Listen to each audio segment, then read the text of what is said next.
कितने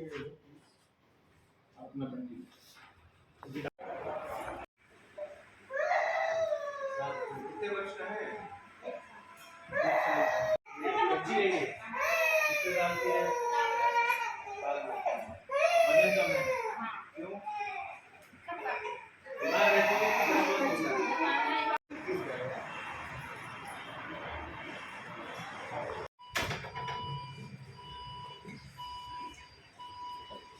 कितना वजन है अभी? हाँ दीदी, नाम नहीं पता। इधर हूँ मैं। वजन हुआ अभी?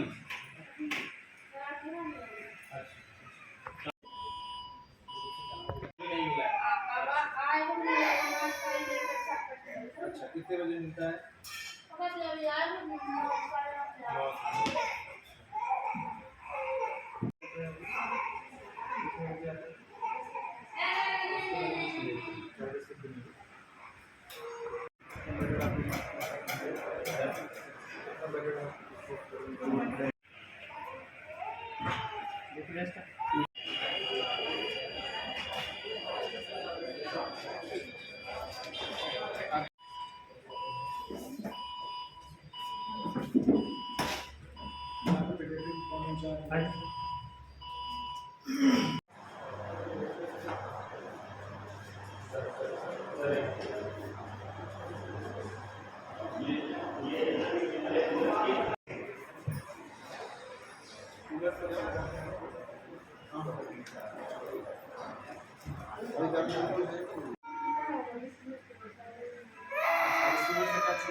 कर रहे हैं। एक तो उन्होंने मैन पावर को थोड़ा टाइम पे आने का बोला है जी। बिफोर टाइम है, ऑन द टाइम मिले। एक दूसरा निरीक्षण पंजी वगैरह की जाए जी। और वाटर पूरा और बढ़ाने के लिए बोला है, वाटर की समस्या के बाद और बढ़ा दीजिए। और इसके अलावा बोल रहे हैं कि मेरे को बताना जो है और कर सकते हैं। तो डॉक्टरों के और स्टाफ के समय पे आने पर जो है एक बड़ा इशू बन रहा है, तो इसका काम कितने दिनों में, कुछ टाइम लाइन भी दिया है इसका? टाइम लाइन करना है, मैं सब काउंसलिंग कर रहा हूँ और जो इंस्ट्रक्शन दिया वो पूरा कर रहा हूँ। इसमें सुधार के लिए जो भी हम लोग और अच्छा कर सकते हैं उसके विषय में यहाँ पे सिविल सर्जन और उनकी टीम को पूरा नोट भी कराया गया है। और यहाँ पे हम ये कोशिश करेंगे कि हमारे सभी जो पेशेंट्स हैं उनको शासन की मंशानुसार समस्त सुविधाएं अच्छे से मिले और इसको जितना उनके लिए सुबह में एक एक्सपीरियंस बना सकते हैं वो प्रयास रहेगा। कुछ निर्देश भी आपने सिविल सर्जन को दिए हैं कुछ चीज़ों को ऑब्जर्व करने के बाद, तो कौन कौन सी चीज़ों पर आवश्यक सुधार की हुई गुंजाइश दिख रही है आपको? जी, जैसे स्टार्टिंग से अगर आप एंट्री से ही देखें तो जैसे आप गर्म मौसम आने वाला है तो बाहर थोड़ी सी शेड की ज़रूरत है। उसके अतिरिक्त अंदर हॉस्पिटल में जनरल साफ़ सफाई की अपेक्षा हमेशा बने रहती है क्योंकि यहाँ काफ़ी जनता आती है, तो साफ़ सफाई को और व्यवस्थित करने के लिए कहा गया है। ग्रीष्म ऋतु को दृष्टिगत रखते हुए यहाँ पे पेयजल की व्यवस्था और थोड़ी सी सुदृढ़ की जानी है। कुछ पब्लिक के लिए भी प्याउस बनाने हैं जो बाहर हॉस्पिटल के कैंपस में रहेंगे और अंदर पेशेंट्स और उनके अटेंडीज़ के लिए भी हम लोगों ने पानी की सुविधा के लिए कहा है। ये भी प्रयास रहेगा कि हॉस्पिटल में सभी सुविधाएं समय पे उपलब्ध रहें। इस हिसाब से यहाँ पे अभी उस सिस्टम को भी हम लोग सुदृढ़ करेंगे और इलेक्ट्रिक सेफ्टी को देखते हुए यहाँ पे फायर सेफ्टी ऑडिट तो भी चल रहा है, उसको हम लोग और कैसे सुदृढ़ कर सकते हैं वो कुछ निर्देश हम लोगों ने भी जारी किए। सर, निरीक्षण के दौरान कई गार्ड और डॉक्टर भी अनुपस्थित रहे, ऐसे कुछ कमियां पाई गई हैं जिसके विषय में अभी सिविल सर्जन महोदय को इसमें निर्देश दिए गए हैं और यदि इसमें कोई अकारण या किसी कोई वैलिड रीज़न के बिना अगर आज कोई एब्सेंट था तो उसके ऊपर हम लोगों ने उनको आज चेतावनी पत्र जारी करने के लिए भी निर्देश दिया है। सर, आप कुछ बार में रहते तो हर बच्चों को 9 से आपने पूछा था कि 9 बजे नाश्ता मिलता, लेकिन 9:30 बजे भी नहीं आया था नाश्ता वगैरह। जैसा कि अभी आपने बताया कुछ कमियां बिल्कुल पाई गई हैं, उनको सुधारने के लिए निर्देशित किया गया है। यदि इसमें दोबारा ऐसा कोई अकारण इसमें कृत्य किया जाएगा तो उस पर कार्रवाई भी होगी और कोशिश ये रहेगी कि सभी सुविधाएं नियमानुसार समय पर सबको प्राप्त करें। सर आपने ब्लड बैंक का भी निरीक्षण किया, वहाँ पे कई बार लोग भटके रहे थे, वहाँ क्या सुविधा कमी है? ब्लड बैंक में देखिए दोनों तरीके से आपका जो ब्लड यूनिट्स होनी चाहिए वो पर्याप्त होनी चाहिए। उसके लिए हम लोग रक्तदान शिविर भी नियमित रूप से कराएंगे और इसमें प्रयास ये रहता है कि आपका ब्लड बैंक अपडेटेड रहे। कोई भी अगर यूनिट की डेफिशिएंसी है तो उसके लिए डोनर्स को सर्च करते हुए या बहुत से अलग माध्यम हैं जिनके माध्यम से उनको पूर्ति की जाना समय पर अनिवार्य होता है। कोशिश ये रहेगी कि सभी हमारे पेशेंट्स को और नीडी लोगों को ब्लड जो है वो टाइम पे उपलब्ध है। सर अस्पताल मैनेजर द्वारा सारे व्यवस्थाओं के होने के दावे किए जा रहे थे सर, अभी वेट में देखिए कहीं भी कोई अगर कमी है तो वो हम लोग पहले हमारा कर्तव्य है कि उसको फ्लैग ऑफ करना कि यहाँ पे इसको सुधारने की ज़रूरत है और सभी स्टाफ को इस विषय में निर्देशित भी किया गया है। सिविल सर्जन महोदय क्योंकि उस यहाँ के प्रशासकीय हेड रहेंगे तो इस कारण से उनको हम लोगों ने पूरा बताया है और समय के साथ यहाँ सभी कमियों का पूर्ति कर दी है। सर एक जो सबसे संवेदनशील इलाका होता है इसका एसएनसी वार्ड, पहले भी काफ़ी यहाँ घटनाएं हो चुकी हैं, आपके आने के पहले भी 2-3 बड़ी चीज़ें हुई हैं, तो आज आपने उसका निरीक्षण किया तो फौरी तौर पर क्या देखा और कुछ गुंजाइश है वहाँ करने के लिए आपको समझ में आती है? बिल्कुल, एसएनसीयू बहुत ही क्रिटिकल यूनिट होता है हर अस्पताल जिला अस्पताल का और ये कोशिश रहेगी कि वहाँ क्योंकि सभी शासन के द्वारा सारी सुविधाएँ उपलब्ध कराई जाती हैं तो उनका सुचारू रूप से यहाँ पे मैनेजमेंट रहे, प्रबंधन रहे और सुगमता से सभी चीज़ों का संचालन रहे और जो कमियां आपके माध्यम से भी पता चली है मुझे और आज खुद भी देखी है उन सभी को नोट भी कराया है और क्योंकि उनको पूर्ति में कुछ समय भी लगता है तो नियमित रूप से उनको मॉनिटरिंग की जाएगी कि उसमें कार्य चालू हुआ है कि नहीं और यही प्रयास रहेगा कि सभी कमियों को पूर्ति करते अच्छा सुगम और एक सुरक्षित वातावरण यहाँ बना। सर एक बात मानी जाती है कि जब भी नए कलेक्टर आते हैं तो प्राथमिकता जो होती है उसको सबसे पहले देखते हैं, तो क्या आदित्य सिंह की सर्वोच्च प्राथमिकता हेल्थ मानी जा सकती है सुखनगर को? देखिए ये शासन की ही सर्वोच्च प्राथमिकता है। आप जैसा कि देखते हैं माननीय मुख्यमंत्री जी मध्य प्रदेश सरकार और मध्य प्रदेश शासन की सबसे सर्वोच्च प्राथमिकता इस समय हमारी स्वास्थ्य, शिक्षा, महिला बाल विकास, सुदृढ़ीकरण, एग्रीकल्चर इन सभी क्षेत्र में क्योंकि आज ही कल ही मैंने यहाँ पे ज्वाइन किया है तो इस हिसाब से यहाँ पे सभी चीज़ों को देखा जाएगा और क्योंकि जिला अस्पताल एक सबसे संवेदनशील क्षेत्रों में से अपने एक इंस्टीट्यूशंस में से आता है जिले में तो वहाँ पे हम लोग प्रयास करेंगे कि नियमित रूप से हम लोग अपनी मॉनिटरिंग रखें। सर जितनी चीज़ें आपको दिखी हैं और जिनमें सुधार की बात की जा रही है उनके लिए कोई गाइडलाइंस या समय भी दिया गया है या अभी सिर्फ चीज़ों को सही करने के लिए ही निर्देशित? देखिए इसमें शासन द्वारा भी गाइडलाइंस जारी हैं, हमारे कायाकल्प की गाइडलाइंस भी हैं, हमारे MQAS की गाइडलाइंस भी हैं। इसमें हम लोग कुछ और अतिरिक्त नहीं बताते हैं और यदि उन गाइडलाइंस को भी नियमित रूप से पालन किया जाता है तो हर जिला अस्पताल एक आइडियल एक अस्पताल बनने की क्षमता रखता है। तो उम्मीद करें सर कि आपके कार्यकाल में हम अशोकनगर जिला चिकित्सालय को आइडियल रूप में देख पाएंगे। बिल्कुल यही प्रयास रहेगा कि एक अच्छा अस्पताल का एक अच्छा वातावरण यहाँ पे किया जाए। हमारे सभी पेशेंट्स क्योंकि यहाँ पे ऑलरेडी वो परेशान होते हैं, उनके अटेंडीज भी परेशान होते हैं तो उनके लिए जितना अच्छा एक वातावरण क्रिएट कर सकें यही हमारा प्रयास है। जिला अस्पताल में अशोकनगर जिले में फर्स्ट विजिट था जिसमें हमारे यहाँ पे जितने भी वार्ड्स थे और जो हमारी अदर फैसिलिटीज़ हैं लाइक NRC, SMCU इन सब का एक मुआयना लिया गया और इसमें सुधार के लिए जो भी हम लोग और अच्छा कर सकते हैं उसके विषय में यहाँ पे सिविल सर्जन और उनकी टीम को पूरा नोट भी कराया गया है और यहाँ पे हम ये कोशिश करेंगे कि हमारे सभी जो पेशेंट्स हैं उनको शासन की मंशा अनुसार समस्त सुविधाएं अच्छे से मिले और इसको जितना उनके लिए सुगम एक एक्सपीरियंस बना सकते हैं वो प्रयास करें। कुछ निर्देश भी आपने सिविल सर्जन को दिए हैं कुछ चीज़ों को ऑब्जर्व करने के बाद, तो कौन कौन सी चीज़ों पर आवश्यक सुधार की जो है गुंजाइश दिख रही है आपको? जी जैसे स्टार्टिंग से अगर आप एंट्री से ही देखें तो जैसे आप गर्म मौसम आने वाला है तो बाहर थोड़ी सी शेड की ज़रूरत है। उसके अतिरिक्त अंदर हॉस्पिटल में जनरल साफ़ सफाई की अपेक्षा हमेशा बने रहती है क्योंकि यहाँ काफ़ी जनता आती है तो साफ़ सफाई को और व्यवस्थित करने के लिए कहा गया है। ग्रीष्म ऋतु को दृष्टिगत रखते हुए यहाँ पे पेयजल की व्यवस्था और थोड़ी सी सुदृढ़ की जानी है। कुछ पब्लिक के लिए भी प्याउस बनाने हैं जो बाहर हॉस्पिटल के कैंपस में रहेंगे और अंदर पेशेंट्स और उनके अटेंडीज़ के लिए भी हम लोगों ने पानी की सुविधा के लिए कहा है। ये भी प्रयास रहेगा कि हॉस्पिटल में सभी सुविधाएं समय पे उपलब्ध रहें, इस हिसाब से यहाँ पे अभी उस सिस्टम को भी हम लोग सुदृढ़ करेंगे और इलेक्ट्रिक सेफ्टी को देखते हुए यहाँ पे फायर सेफ्टी ऑडिट भी चल रहा है उसको हम लोग और कैसे सुदृढ़ कर सकते हैं वो कुछ निर्देशन देना भी जारी किया। सर निरीक्षण के दौरान कई गार्ड और डॉक्टर भी अनुपस्थित रहे, ऐसी कुछ कमियां पाई गई हैं जिसके विषय में अभी सिविल सर्जन महोदय को इसमें निर्देश दिए गए हैं और यदि इसमें कोई अकारण या किसी कोई वैलिड रीज़न के बिना अगर आज कोई एब्सेंट था तो उसके ऊपर हम लोगों ने उनको आज चेतावनी पत्र जारी करने के लिए भी निर्देश दिया है। सर आप कुपोषित वार्ड में गए थे तो भाई बच्चों को वो महिलाओं से आपने पूछा था कि 9 बजे नाश्ता मिलता, लेकिन 9:30 बजे भी नहीं आया था नाश्ता वगैरह वहाँ पे। जैसा कि अभी आपको बताया, कुछ कमियां बिल्कुल पाई गई हैं, उनको सुधारने के लिए निर्देशित किया गया है।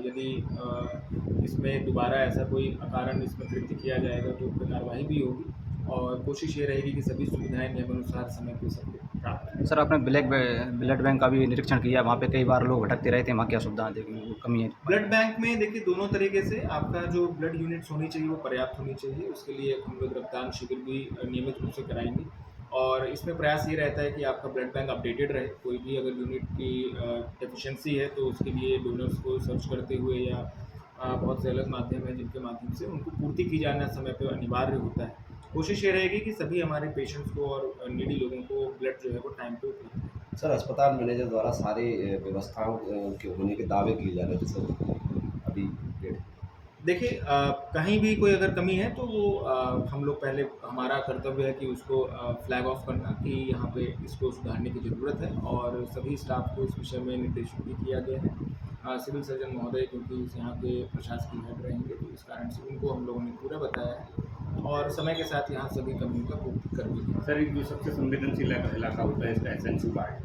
पहले भी काफ़ी घटनाएं हो चुकी हैं, यहाँ पे आने के पहले भी 2-3 बड़ी चीज़ें हुई हैं, तो आज आपने उसका निरीक्षण किया तो फौरी तौर पर क्या देखा और कुछ गुंजाइश है वहाँ करने के लिए आपको समझ में आती है? बिल्कुल एसएनसीयू बहुत ही क्रिटिकल यूनिट होता है हर अस्पताल जिला अस्पताल का और ये कोशिश रहेगी कि वहाँ क्योंकि सभी शासन के द्वारा सारी सुविधाएं उपलब्ध कराई जाती हैं तो उनका सुचारू रूप से यहाँ पे मैनेजमेंट रहे, प्रबंधन रहे और सुगमता से सभी चीज़ों का संचालन रहे और जो कमियाँ आपके माध्यम से भी पता चली हैं मुझे और आज खुद भी देखी हैं उन सभी को नोट भी कराए हैं और क्योंकि उनको पूर्ति में कुछ समय भी लगता है तो नियमित रूप से उनकी मॉनिटरिंग की जाएगी कि उसमें कार्य चालू हुआ है कि नहीं और यही प्रयास रहेगा कि सभी कमियों को पूर्ति करते अच्छा सुगम और एक सुरक्षित वातावरण यहाँ बनाया जाए। सर एक बात मानी जाती है कि जब भी नए कलेक्टर आते हैं तो प्राथमिकता जो होती है उसको सबसे पहले देखते हैं, तो क्या आदित्य सिंह की सर्वोच्च प्राथमिकता हेल्थ मानी जा सकती है फिर?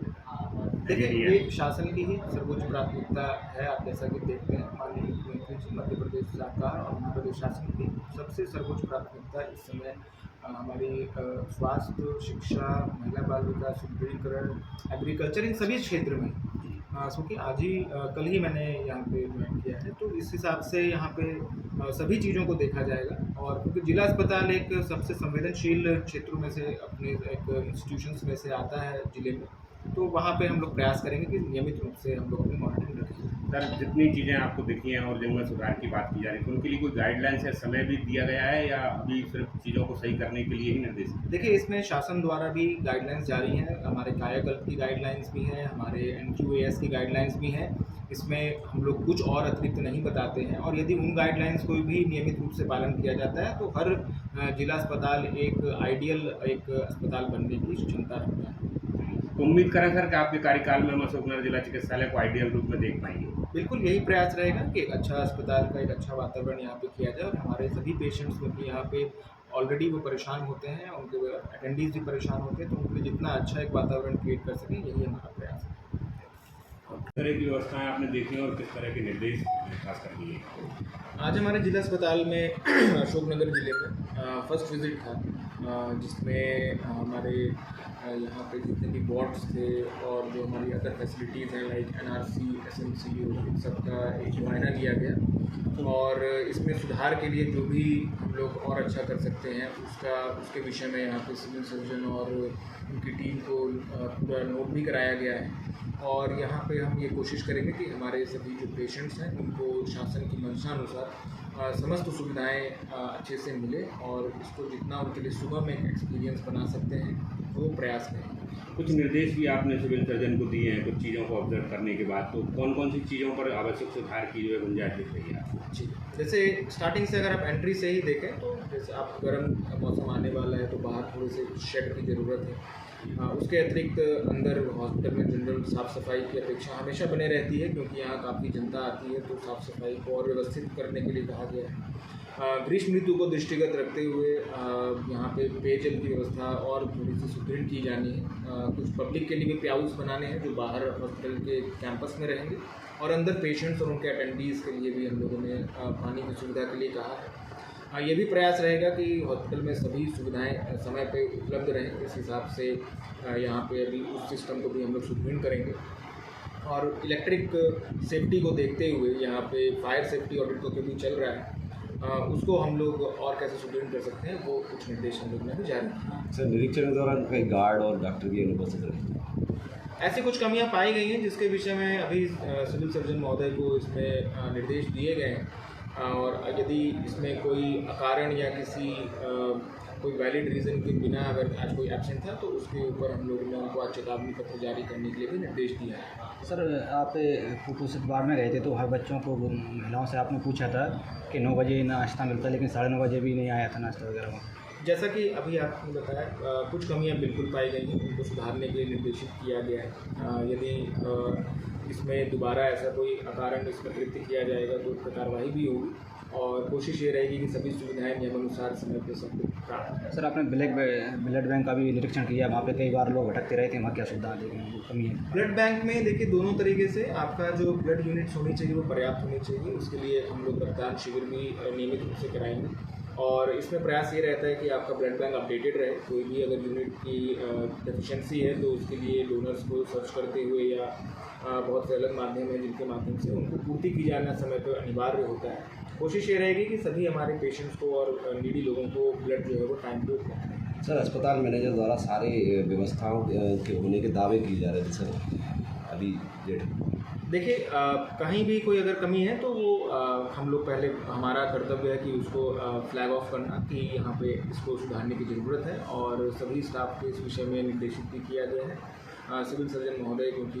यहाँ के प्रशासकीय हेड रहेंगे, तो इस कारण से उनको हम लोगों ने पूरा बताया है, और समय के साथ यहाँ सभी कमियों का पूर्ति कर दी है। सर, एक जो सबसे संवेदनशील इलाका होता है इसका एसएनसी वार्ड, पहले भी काफ़ी घटनाएं हो चुकी हैं, यहाँ पे आने के पहले भी 2-3 बड़ी चीज़ें हुई हैं, तो आज आपने उसका निरीक्षण किया तो फौरी तौर पर क्या देखा और कुछ गुंजाइश है वहाँ करने के लिए आपको समझ में आती है? बिल्कुल, एसएनसीयू बहुत ही क्रिटिकल यूनिट होता है हर अस्पताल, जिला अस्पताल का, और ये कोशिश रहेगी कि वहाँ क्योंकि सभी शासन के द्वारा सारी सुविधाएं उपलब्ध कराई जाती हैं, तो उनका सुचारू रूप से यहाँ पे मैनेजमेंट रहे, प्रबंधन रहे, और सुगमता से सभी चीज़ों का संचालन रहे। और जो कमियाँ आपके माध्यम से भी पता चली है मुझे, और आज खुद भी देखी है, उन सभी को नोट भी कराया है, और क्योंकि उनको पूर्ति में कुछ समय भी लगता है तो नियमित रूप से उनको मॉनिटरिंग की जाएगी कि उसमें कार्य चालू हुआ है कि नहीं, और यही प्रयास रहेगा कि सभी कमियों को पूर्ति करते अच्छा, सुगम और एक सुरक्षित वातावरण यहाँ बनाया है। सर, एक बात मानी जाती है कि जब भी नए कलेक्टर आते हैं तो प्राथमिकता जो होती है उसको सबसे पहले देखते हैं, तो क्या आदित्य सिंह की